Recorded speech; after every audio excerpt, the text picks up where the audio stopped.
CA के लिए अभी लाने की क्या जरूरत थी? सारे जो विपक्ष के नेता हैं सब कह रहे हैं कि ये ठीक चुनाव के पहले नोटिफिकेशन लेके आए हैं। पहली बात तो सीए की जरूरत क्या थी और इसकी नोटिफिकेशन चुनाव के 2 या 3 महीने पहले देखिए, क्यों? मैं पहले टाइमिंग की बात करता हूं। जी। सारे विपक्षी दल, ओवैसी हो, राहुल गांधी जी हो, या अरविंद केजरीवाल हो, या ममता जी हो, ये झूठ की राजनीति कर रहे हैं। इसलिए टाइमिंग का महत्व नहीं है।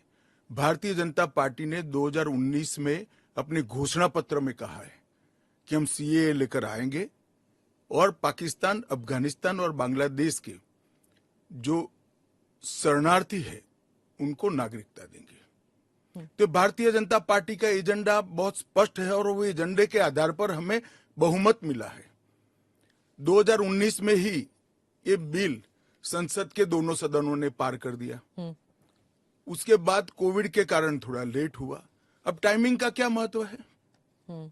सरकार ने अपनी विल चुने जाने से पहले अभिव्यक्त कर दी है।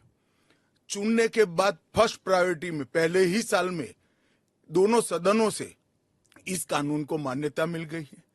रूल्स फॉर्मेलिटी है। अब टाइमिंग का या पॉलिटिकल गेन या लॉस का सवाल नहीं है।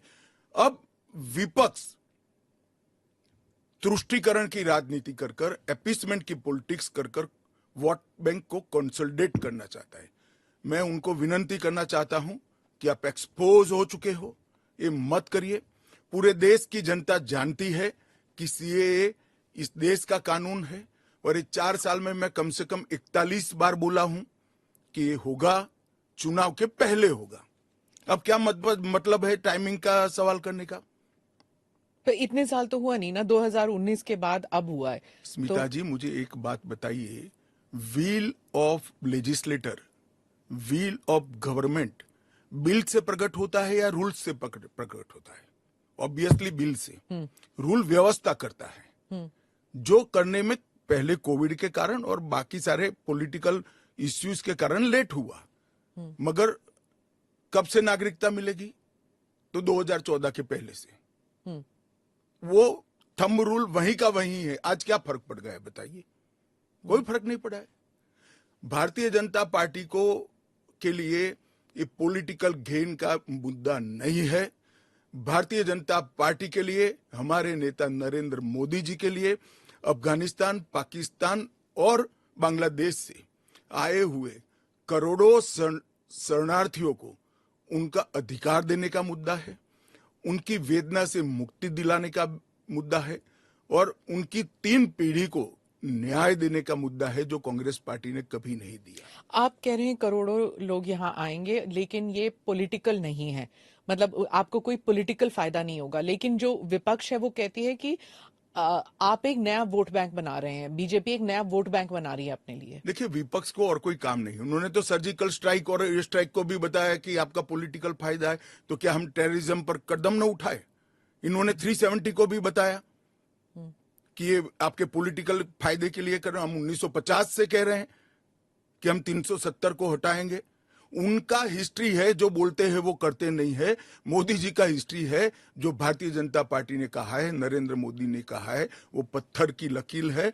मोदी की हर गारंटी पूरी होनी है। 2019 में आपने एएनआई को इंटरव्यू में कहा था कि जो हिंसा हुई थी उस वक्त, सीए के कारण जो हिंसा हुई थी उस वक्त आपने कहा था एक डिसइंफॉर्मेशन कैंपेन है और वो आप दूर नहीं कर पाए उस डिसइंफॉर्मेशन को, मिस इन्फॉर्मेशन, डिसइंफॉर्मेशन जो भी।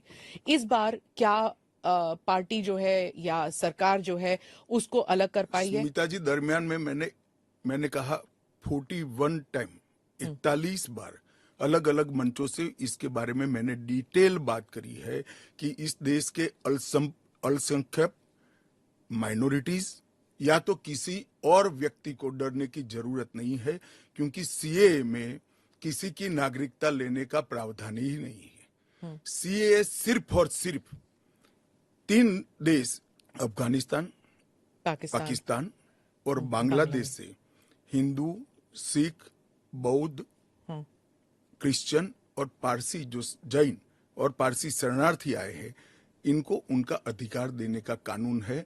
नागरिकता देने का कानून है, जिससे इनके जीवन की वेदनाओं को हम कम कर पाए। मैं बाकी रिलीजन्स के बारे में बाद में आती हूँ, पहले मुसलमान समुदाय के बारे में बात करते हैं, क्योंकि चाहे ओवैसी साहब हों, चाहे ममता बनर्जी हों, और फिर बहुत से विदेशी मीडिया जो है वो भी कह रही है it's an anti Muslim law, because आप मुसलमानों को नहीं शामिल कर रहे हैं, तो वो क्राइटेरिया ही है कि मुसलमान नहीं होने चाहिए। ऐसा नहीं है। आप इस लॉ को आइसोलेशन में नहीं दे सकते। इस देश का एक इतिहास है। 15 अगस्त 1947 को देश का विभाजन हो गया, देश 3 हिस्सों में बंट गया। वो बैकग्राउंड है। भारतीय जनसंघ, भारतीय जनता पार्टी हमेशा विभाजन का विरोध किया। हम कभी सहमत नहीं थे। इस देश का विभाजन धर्म के आधार पर होना ही नहीं चाहिए था, मगर उस वक्त किया गया। जब धर्म के आधार पर आप विभाजन करते हो और वहां जो अल्पसंख्यक है उन लोगों पर ढेर सारे अत्याचार हो, धर्म परिवर्तन कराया जाए, इनकी महिलाओं को अपमानित किया जाए, वो माँ बहन बेटी के लिए वो शरण में आए भारत की, तो क्या उसको यहां नागरिकता का अधिकार नहीं है? और स्वयं कांग्रेस के नेताओं ने आजादी के वक्त सैकड़ों भाषणों में कहा है कि अभी मारकाट चल रही है, अभी जहां है वहां रह जाइए, बाद में जब कभी भी भारत में आएंगे आपका स्वागत है। परंतु बाद में इलेक्टोरल पॉलिटिक्स चालू हुई, वोट बैंक की राजनीति चालू हुई। अपीसमेंट के कारण वो वादा कांग्रेस पार्टी ने कभी पूरा नहीं किया जो आज नरेंद्र मोदी पूरा कर